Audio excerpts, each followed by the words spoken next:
দেশের আবাসন খাত এখন গভীর সংকটের মধ্য দিয়ে যাচ্ছে। ফ্ল্যাট বিক্রি কমে যাওয়ার পাশাপাশি নির্মাণ ব্যয় অস্বাভাবিক হারে বেড়ে যাওয়ায় চাপে পড়েছে আবাসন কোম্পানিগুলো। একই সঙ্গে রড, সিমেন্ট, বালি, ইট, পাথর সহ প্রায় 269টি নির্মাণ উপকরণের বাজারেও চলছে মন্দা। বিক্রি কমে যাওয়ায় পুঁজি হারাচ্ছেন ব্যবসায়ীরা। খাত সংশ্লিষ্টরা বলছেন, দীর্ঘদিনের উচ্চ মূল্যস্ফীতি, ব্যাংক ঋণের উচ্চ সুদহার, ডলারের অস্থিরতা ও নির্মাণ উপকরণের লাগামহীন দাম বৃদ্ধির কারণে আবাসন খাতে এক ধরনের স্থবিরতা তৈরি হয়েছে।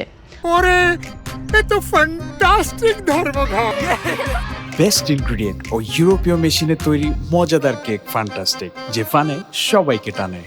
নতুন প্রকল্প হাতে নিতে পারছেন না অনেক উদ্যোক্তা, আবার চলমান প্রকল্প ধীর গতিতে এগোচ্ছে। এমন মন্দাবস্থা থেকে উত্তরণে এই খাতের ব্যবসায়ীদের জন্য নীতি সহায়তা জরুরি। সেই সঙ্গে আবাসন ক্রেতাদেরকে স্বল্প সুদে ব্যাংক ঋণের সুযোগ দেওয়াও প্রয়োজন বলে মনে করছেন বিশেষজ্ঞরা। রিহাবের তথ্য মতে পুরো শিল্প খাতে মাসিক বিক্রি 1000 থেকে কমে 250 থেকে 300টিতে নেমে এসেছে। যেখানে বছরে 5 থেকে 8% মূল্য বৃদ্ধির প্রত্যাশা ছিল, সেখানে উল্টো স্থবির হয়ে পড়েছে।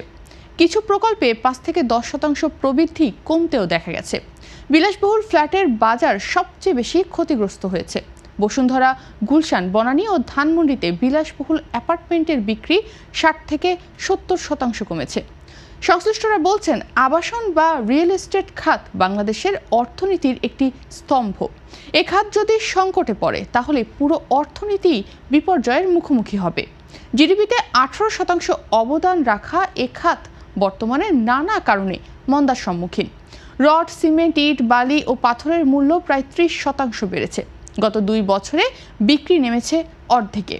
বাংলা মোটর টাইলস মার্কেটের জান্নাত এন্টারপ্রাইজের ব্যবস্থাপক মোহাম্মদ জিয়াদ বাংলাদেশ প্রতিদিনকে এ বিষয়ে বলছেন যে গত 2.5 বছর ধরে ব্যবসার অবস্থা খুবই খারাপ। আগে প্রতিদিন 3 থেকে 4 লাখ টাকার টাইলস তার বিক্রি হতো, এখন সেখানে দিনে মাত্র 50 থেকে 60 হাজার টাকার টাইলস বিক্রি হচ্ছে। কোনো দিন ক্রেতাই পাওয়া যাচ্ছে না, ফলে ব্যাংক ঋণের কিস্তি, গুদাম ভাড়া ও শ্রমিক ব্যয় মেটাতে হিমশিম খেতে হচ্ছে তাকে। বর্তমানে একটি ফ্ল্যাট বা বিল্ডিং নির্মাণের খরচ প্রায় 30% বেড়ে যাওয়ায় ক্রেতাদের ক্রয় ক্ষমতাও কমছে। ফ্লোর এরিয়ার রেশিও বা FAR কমে যাওয়ায় আগে যেখানে 8 থেকে 9 তলা দালান নির্মাণের সুযোগ ছিল, এখন সেটি 5 থেকে 6 তলায় সীমিত। ফলে জমির মালিকরা তাদের জমি আবাসন কোম্পানির কাছে হস্তান্তর করতেও আগ্রহ হারাচ্ছেন। এ বিষয়ে রিহাবের senior vice president Abdur Razzak বলছেন, এখন পুরো খাতটাই চাপের মধ্যে আছে। বিক্রি নেমে এসেছে 20 থেকে 25%। নতুন প্রকল্প গ্রহণও কমেছে। ফলে শুধু ডেভেলপাররা নয়, নির্মাণ উপকরণের সঙ্গে জড়িত হাজার হাজার ব্যবসায়ীরাও সংকটে। আবাসন খাতের সঙ্গে সংশ্লিষ্ট প্রায় 169টি বেশি ব্যাকওয়ার্ড লিঙ্কেজ, যেমন রড, সিমেন্ট, সিরামিক, কাঁচ, রং, ইট, বৈদ্যুতিক সরঞ্জাম, অ্যালুমিনিয়াম, কাঠ ও স্যানিটারি পণ্যের বাজারেও সরাসরি এসব শিল্পেরও প্রভাব ফেলছে। Bangladesh cement manufacturers association BCMA এর সভাপতি, প্রিমিয়ার সিমেন্টের ব্যবস্থাপনা পরিচালক মোহাম্মদ আমিরুল হক এ বিষয়ে বাংলাদেশ প্রতিদিনকে বলেছেন, সিমেন্ট শিল্পে মন্দাভাব চলছে। চাহিদা না থাকায় সক্ষমতার 55 থেকে 60% কম উৎপাদন করছে। নির্মাণ উপকরণ খাত এখন টিকে থাকার লড়াই করছে। ব্যবসা সচল রাখতে হলে সহজ শর্তে ঋণ ও নীতিগত সহায়তা প্রয়োজন। দেশের বড় বড় শিল্প গ্রুপের ক্ষতি হলে আগামীতে কোনো শিল্প গড়ে উঠবে না। এ বিষয়ে GPH ইস্পাতের অতিরিক্ত ব্যবস্থাপনা পরিচালক আলমাস শিমুল বলছেন, আবাসন খাতে স্থবিরতার প্রভাব পড়েছে ইস্পাত শিল্পেও। রডের উৎপাদন কমে 1/3 নেমে এসেছে। এভাবে চলতে থাকলে তাদের এই ইন্ডাস্ট্রিকে সচল রাখা যাবে না। চাহিদা না থাকায় উৎপাদন 2/3 কমাতে বাধ্য হয়েছে তারা। রিহাব প্রেসিডেন্ট ডক্টর মোহাম্মদ আলী আফজাল এ বিষয়ে বলছেন, দেশের আবাসন খাত এখন এক চরম দুঃসময় এবং স্থবিরতার মধ্য দিয়ে যাচ্ছে। সরকারের বৈষম্যমূলক নীতির কারণে আবাসন খাতের অবস্থা খারাপ হচ্ছে। অন্যদিকে নির্মাণ সামগ্রীর আকাশচুম্বী দাম এবং ক্রেতাদের ক্রয় ক্ষমতা কমে যাওয়ার কারণে ডেভেলপাররা ফ্ল্যাট বা প্লট বিক্রি করতে পারছেন না। এই স্থবিরতা শুধু ব্যবসায়ীদের নয়, সামগ্রিক অর্থনীতিতেই নেতিবাচক প্রভাব ফেলছে। সংকটের পেছনে বেশ কয়েকটি বড় কারণ রয়েছে। সরকার ঢাকা শহরকে নিয়ে একটা পরিকল্পনা করেছিল। এই পরিকল্পনায় ভবনের উচ্চতা কমানো হয়েছে, ফলে জমির মালিকরা এখন ডেভেলপারদের কাছে জমি দিতে আগ্রহ হারাচ্ছেন।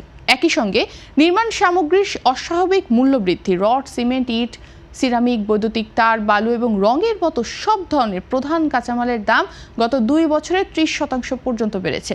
ডলার সংকটের কারণে আমদানিকৃত ফিটিংস ও কাঁচামালের খরচও আকাশচুম্বী। এই স্থবিরতা কাটিয়ে আবাসন খাতে গতি ফেরাতে তার মতে ঢাকা সহ দেশব্যাপী জোনিং করা প্রয়োজন।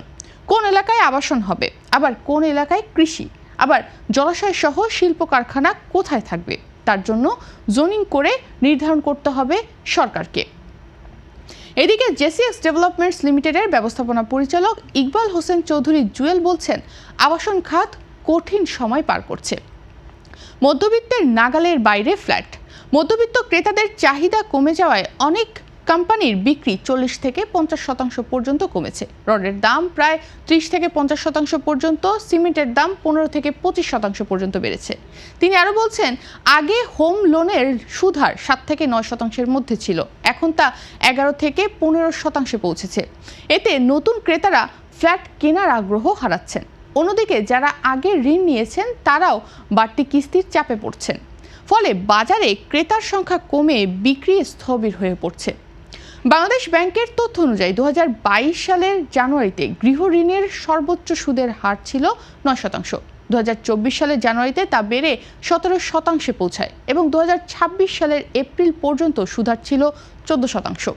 নীতি সহায়তা ও স্বল্প সুদে ব্যাংক ঋণের কারণে যুক্তরাষ্ট্রের আবাসন খাত ঘুরে দাঁড়ানোর উদাহরণ রয়েছে। মহামন্দার ফলে 2003 সালে ঋণের সুদহার 1% নেমেছিল। এতে বাড়ি বিক্রির হার তুঙ্গে উঠেছিল।